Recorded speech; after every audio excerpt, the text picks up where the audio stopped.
The film begins with Evelyn and her family who had just moved to this town. Evelyn was a carpenter and was very fond of decorating the house.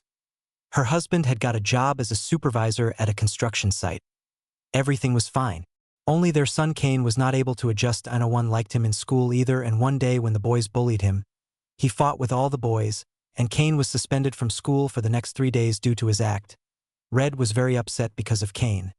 And when he came home, he saw that his wife Evelyn had called a man named Uriah who was her friend. Uriah could not speak, but he worked as a spiritual medium. It means that he could talk to souls and other such invisible creatures. Evelyn, who believed in these things, wanted to know through Uriah whether her house is free of soul or not.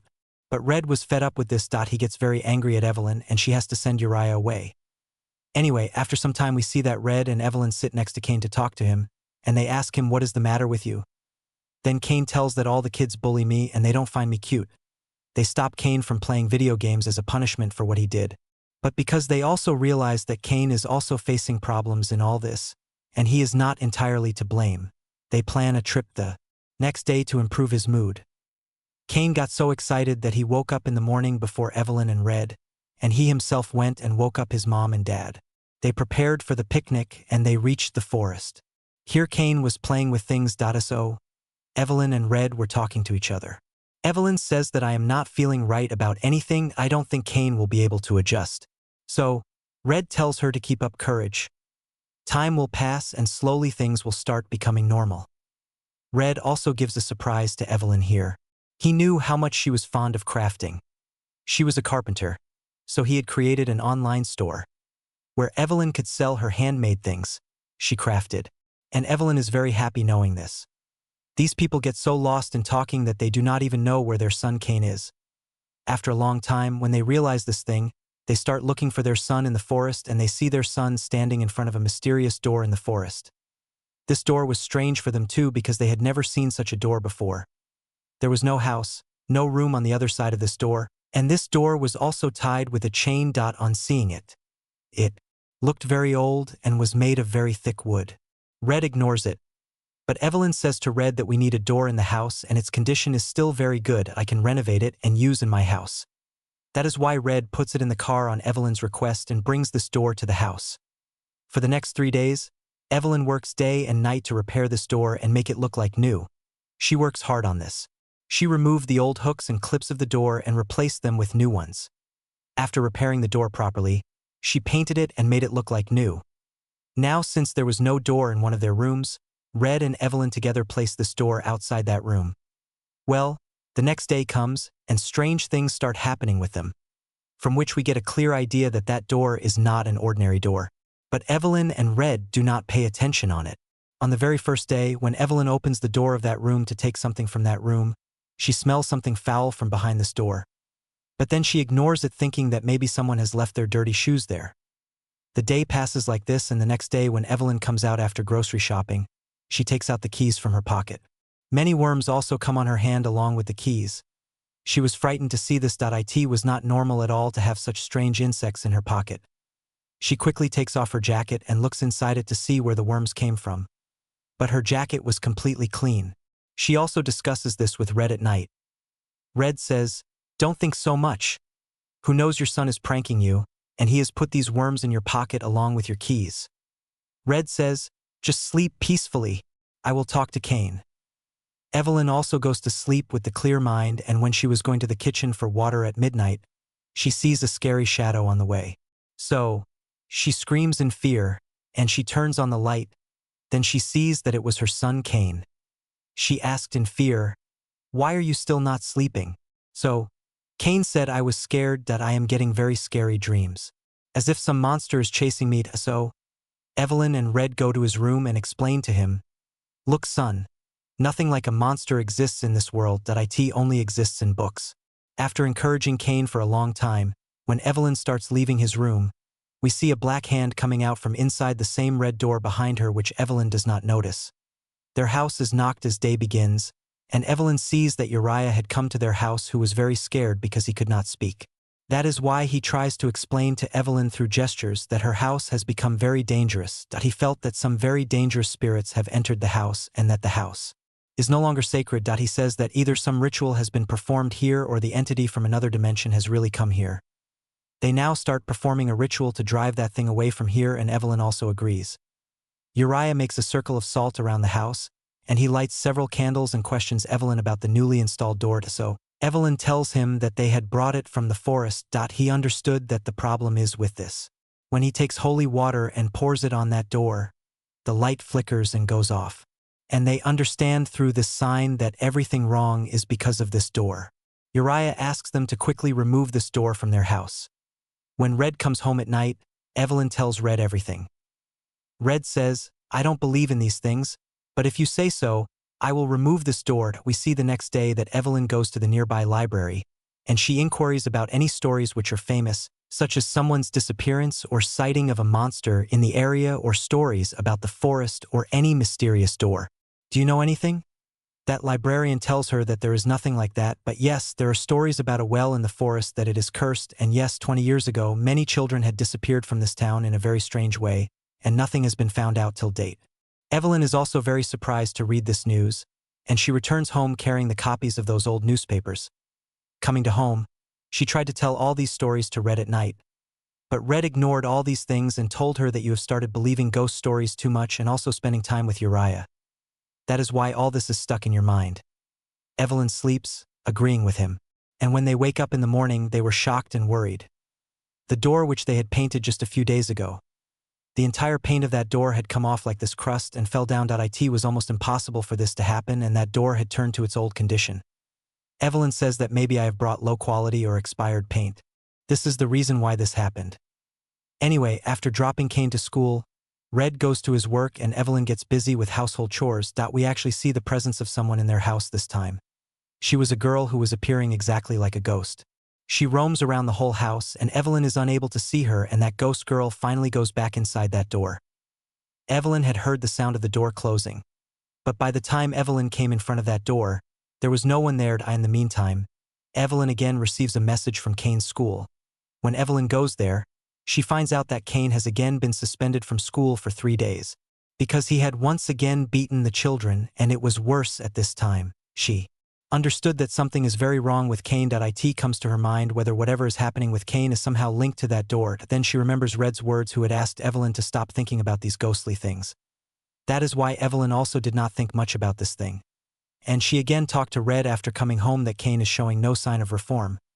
They decide that to teach discipline to Kane, Red will take Kane with him to the construction site for a few days. Now we see that Evelyn receives some old newspaper prints from the library to end this newspaper print. There was also news of the disappearance of a girl whose mother still lived in this town. Reading this news, she decides that she will investigate from that girl's mother what happened to her daughter. Without wasting time, she goes to the house of the mother of that girl named Maggie. That woman was very scared. She slightly opened the door for Evelyn. Evelyn told her that I have come after reading the old news about Maggie. She became even more scared after hearing Maggie's name. Evelyn told her that I had also found a very old door in the forest. I have to inquire about it.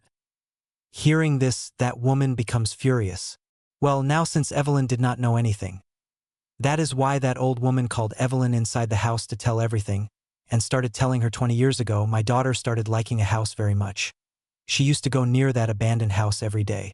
Although I used to stop her a lot, and one day, like many other children, she could not find her daughter, Maggie.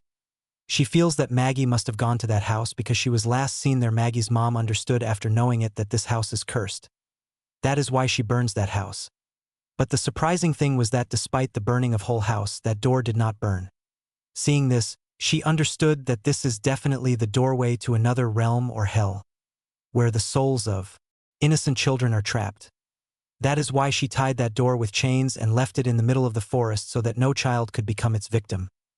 Children started disappearing less from that day onwards. But now, because Evelyn had brought that door back to her house in this city, it meant that history would now repeat itself. Evelyn heard this and she immediately got a message from her husband Red, who told her that he had left Kane at home. Hearing this, she panicked and immediately rushes towards the house because she knew that now her son is in danger because of that door. And when she reached home, the thing that she had feared happened. She could not find Kane anywhere. She immediately informs this to Red, and now both of them together start searching for their son. After searching all over the city, when they did not find any trace of their son, Red also reports to the police. Investigation starts all over the place, and we saw Kane's toy car coming out from inside that door, which clearly meant that Kane was inside that door. Red was with the police to find Kane, but Evelyn understood that neither anyone had kidnapped him, nor he was lost. He is definitely behind that door because Kane had told his mother many times before that strange monsters scare him in his dreams. Evelyn was regretting why she could not understand her son, why she could not feel his fear, and his fear consumed him today. She knew that the police cannot do anything here, and the one who can help them was none other than Uriah. That is why she calls Uriah to her house. As soon as Uriah comes home, Evelyn tells him everything about how Kane was having dreams of monsters for the last few days. Evelyn also started feeling scared in this house, and she also tells Uriah the whole story of that door, which she came to know from Maggie's mother and through newspapers. After listening to their conversation, Uriah confirms that that door is not a simple door, but it is a portal to another world, and that world is definitely ruled by some demon. Uriah thought that if someone can go inside it, then there must be some possible way to come back from there. He tells both of them that first of all we have to keep the door at the same place from where these people found it, so that by going there they can contact the world behind this door, the spiritual world, through their ritual.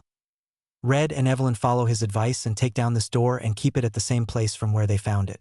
These people also prepare for a ritual while lighting some candles. Uriah now starts his ritual, drawing some symbols here. As this ritual was progressing, the atmosphere of this place was becoming even more scary. Everything was becoming dark. All the candles started to go out. Even their last lantern also goes out. The moment where the same terrible devil enters who lived behind this door. This time, they don't see the devil. But Uriah was talking to it. Only Uriah could see it. Uriah talks to it that he has to go behind that door. So the demon tells him that there is a price for going behind that door, and you will have to give me something. The key to this door. Uriah gives him the key to this door, and it instantly disappears into it. After this, that door opens in front of their eyes. Again, all the lights here go out, and Uriah sees the souls of many children here who had disappeared behind this door with time. Well, now these three cross this door and go inside that shadow world. They go inside that world of souls. This place was not just dark. There was a fear spread here, and there was nothing here apart from this. The demon says that he has kept the souls of many children here, which souls are like food for it and give strength. Demon says that I bring only the souls of those children here who are afraid. His biggest strength is fear. Here Evelyn tells Uriah that you tell him to keep me here but leave my son. Hearing this, Demon starts laughing and says that no such deal works here. Adults cannot come here. Only fear rules here. Only the one who is afraid inside him can stay here. Evelyn had now come to the point of stubbornness. She wanted her son back at any cost. So, Demon asks her that what can you do to get your son back? Evelyn says, anything. As she says anything, that Demon puts a contract in front of them here and tells that in exchange for giving your son's life back, you will set this door at a place from where I will be able to take the soul of one child every day. Selfish Evelyn agrees to this condition, compelled by her son's love, and she signs this document. The door behind them opens again as she signs this dot, and a scared, sick and weak Kane comes out of it. Seeing this, Evelyn becomes very happy. Finally, these people have now returned to their real world. Apparently, there was no problem now. But Uriah says that there is still problem. In return for the contract they have signed, the souls of both of them have also become that of the demon. Their souls will not go to God after death but to this demon. And first of all, they will have to fulfill the promise made to the demon. This door will have to be set up at a place from where it can get the souls and fear of the children. Otherwise, their lives will fall apart because of the demon. And you people will have to leave this town quickly. After accomplishing your work, the next morning, we see Evelyn leaves this town packing her belongings with Kane. But Red stays behind because he had to fulfill his last promise with the demon. He prepares that door again. He paints it like a new one and places it in a school where demon could get both fear and children. He felt bad doing this, but he was helpless, and now a new story of cruelty was about to begin. Children will keep disappearing from here but will never be found by their parents. And that's where the story ends, showing this.